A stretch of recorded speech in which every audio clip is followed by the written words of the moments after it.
bienvenue. Voici le sommaire de notre rendez-vous d'actualité.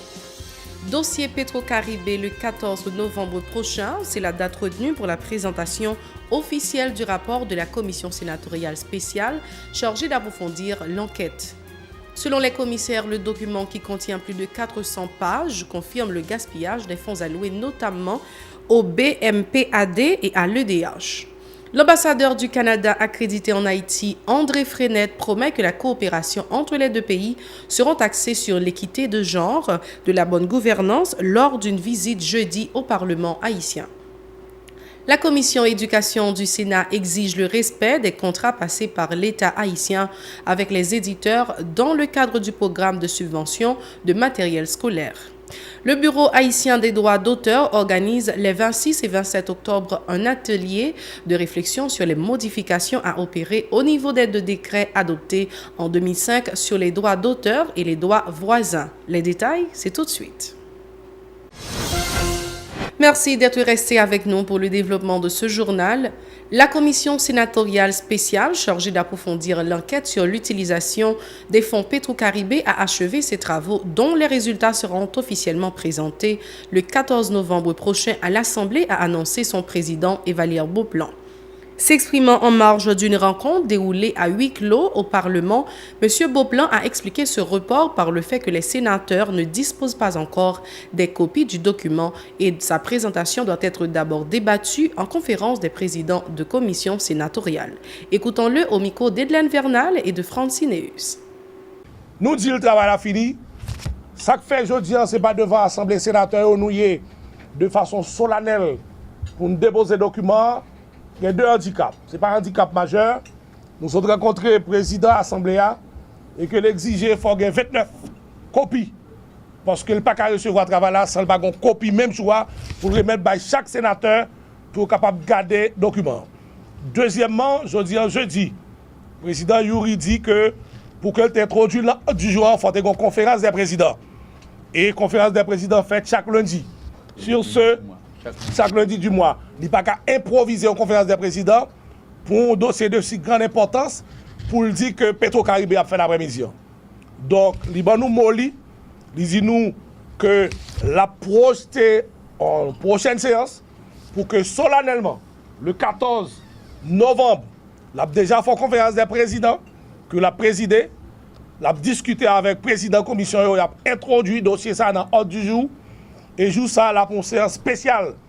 Pas aucun autre point, la fourrée dans l'ordre du jour pour sûr que tant ça a consacré strictement, uniquement à Petro-Caribé. De son côté, le vice-président de la commission, Nenel Kassi, a indiqué que ce rapport a permis de fournir des preuves sur les déclarations faites par certaines personnalités indexées dans le cadre de l'enquête.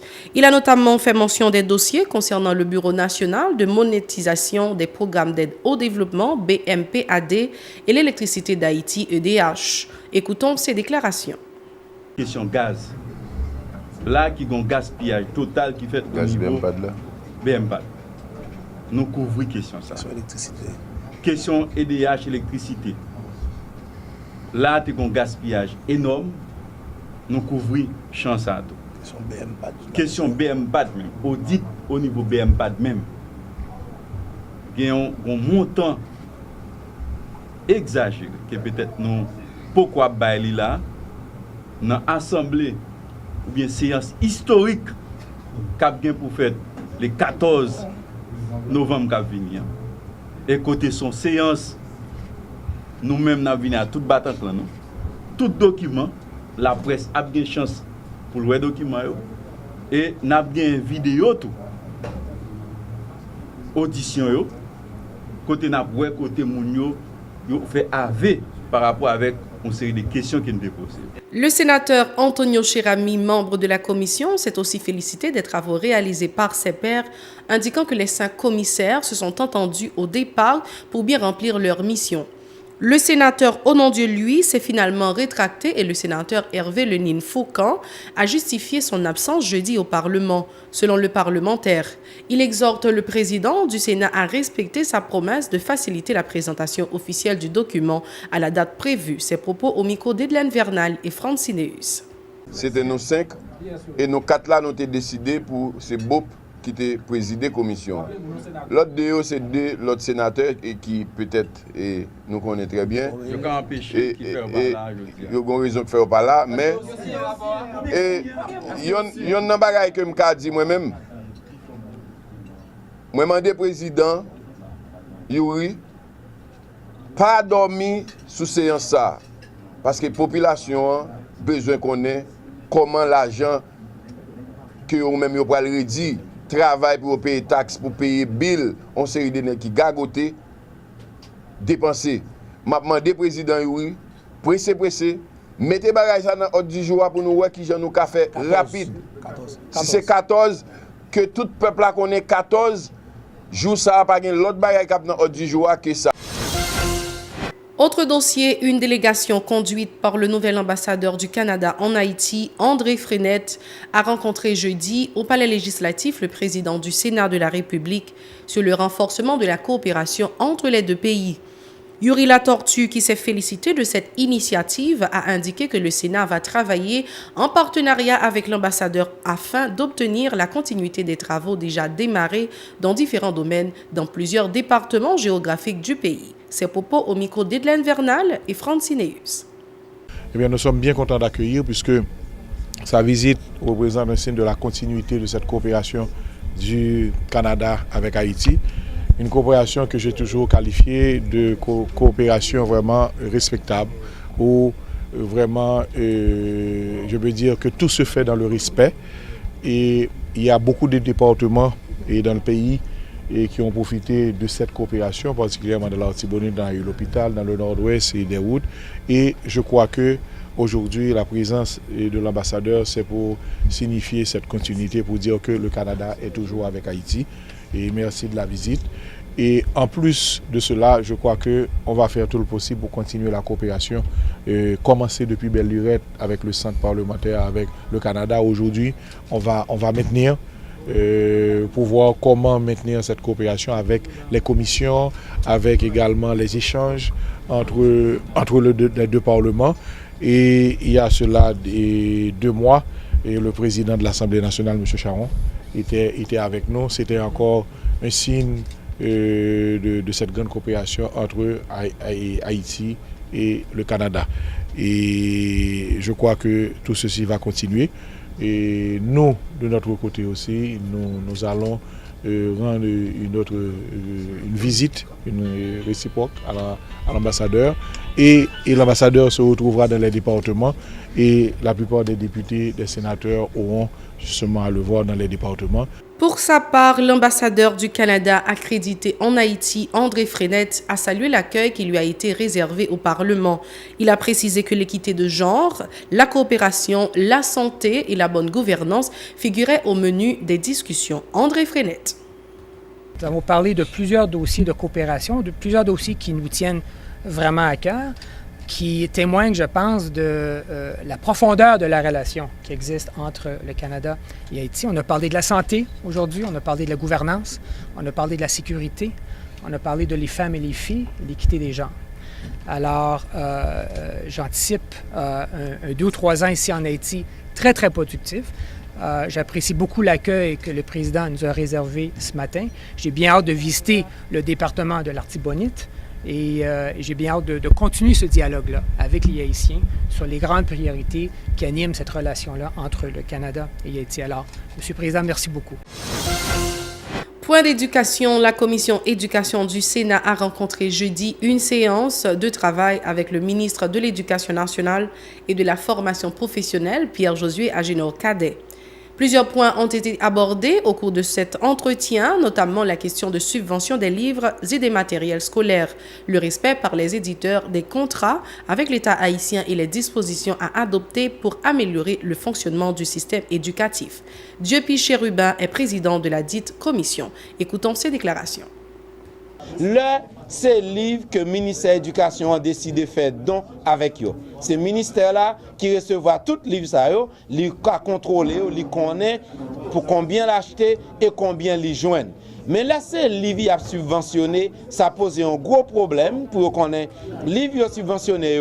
Est-ce que vous arrivez à vendre vrai? Si vous gagnez 1000 livres sur le marché et que 100 livres subventionnés, il y a 900 qui ne sont pas subventionnés, qui les sacs subventionnés ont fini et les sacs qui ne sont pas subventionnés commencent à vendre? Et si on a décidé de retirer sur le marché tous les livres qui sont subventionnés pour que vous vendent seulement les livres qui ne sont pas subventionnés, qui j'ai fait contrôler?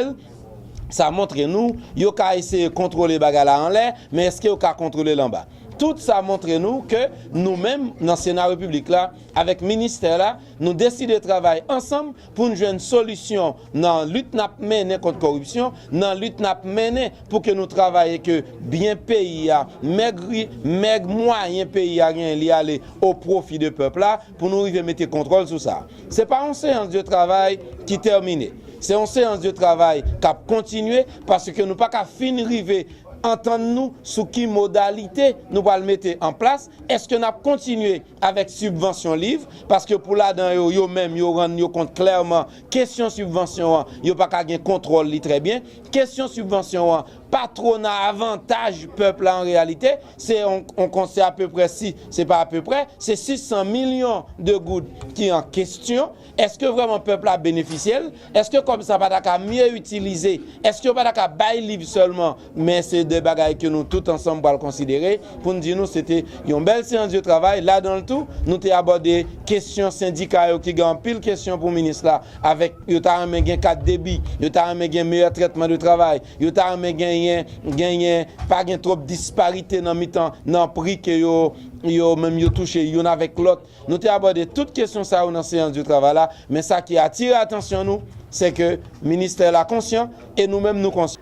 Toujours sur ce même point, le ministre de l'Éducation et de la Formation professionnelle, Pierre-Josué Agénor-Cadet, a indiqué qu'il multiplie ses efforts en vue d'offrir un meilleur traitement aux employés du système. Il leur promet particulièrement une augmentation de salaire ainsi qu'une carte de débit. Le titulaire du ministère de l'Éducation et de la Formation professionnelle a fait savoir que ces décisions sont déjà prises pour la régularisation de la situation des enseignants afin de permettre la réussite de l'année scolaire. Pierre-Josué Agénor-Cadet. 4 mois et 4 jours, ça tout, non seulement nous déjà épongé un pile problème qui existait, mais il y a pile l'autre problème encore nous adressé. Il y a une question pour les syndicalistes déposés devant le sénateur, une question de disparité salariale. Ça veut dire que il y a des gens qui travaillent dans la direction des départements qui ont le même niveau, même qualification que les gens qui sont dans l'administration centrale, ils n'ont pas le même salaire. Eh bien, nous déjà prenons en charge et nous déjà très loin dans le niveau des ressources humaines, côté à faire disparaître la disparité salariale. Une question 4 de débit. Nous disons ça lui-même est difficile. Et position par nous, c'est que nous disons, nous avons quand même remplacé 4 de débit par une augmentation pour nous plutôt, parce que les gens qui prennent pension, là tout sous salaire. Mais 4 de débit lui-même, il n'est pas tellement ressource qui fiable. Et là, nous regardons tout. Dans l'État, nous avons plus passé 80 000 employés. Le ministère, pas seulement dans l'éducation nationale, a plus passé 40 000, presque 50%. Donc nous disons, dans 4 débits, c'est difficile pour question ça. Donc c'est ça que nous dit, il faut que nous entendons avec eux pour comprendre qui j'en sais. Et pour nous finir, on a dit, dans le mois d'octobre, j'en ai annoncé là, tout agent éducatif pour joindre augmentation. Mais c'est ça que tout par un petit retard. D'après ça, finance dit nous, dans le paiement, nous faisons ça déjà, après un petit retard, nous avons fait paiement pour aller ça. Le Bureau haïtien des droits d'auteur organise les 26 et 27 octobre un atelier de réflexion sur les modifications à opérer au niveau des 2 décrets adoptés en 2005 sur les droits d'auteur et les droits voisins. Une quinzaine de personnalités participent à cette activité en vue de permettre à ce secteur de se mettre au diapason avec l'évolution des normes internationales régissant la question des droits d'auteur. Selon la directrice générale de l'institution, Emeline Prophète-Milsé, une dizaine d'articles seront modifiés au cours de ces assises. Ces propos recueillis par Nancy Constant. Dans l'absolu, décret 2005, pas de mauvais décret. Mais l'heure pour nous modifier et il y a des petits bagages là-dedans qui doivent changer parce que la plus bon pour nous et la permettre nous aller plus loin. Déjà, nous allons commencer par parler des problèmes morphologiques qui viennent dans le décret. Mais en fait, nous ne savons pas ce qui est passé, mais il y a des bagailles qui font sembler des brouillons. Mais c'est peut-être ça, avocat là, c'est peut-être ça, nous allons aide au MPI pour nous modifier, pour c'est un vrai décret, un décret qui est ouvert, un décret qui permet de nous aller loin. Plus fort article bon, mais il y a peut-être 5, 8, 10 articles et peut-être un peu plus qui demandaient sur tout ça qui demandaient que ils modifié et décret BHDA que nous allons modifier aujourd'hui qui va aller dans le Parlement, nous allons un package qui est allé dans le Parlement. Parce que une série de traités, Haïti doit ratifier en même temps que changer décret. On a parlé de traité de l'OMPI sur les droits d'auteur, le WCT, le traité de l'OMPI sur les interprétations qui auraient les WPPT, le traité de Marrakech, le traité de BJ. Merci d'avoir suivi ce journal. C'est la fin. Au revoir.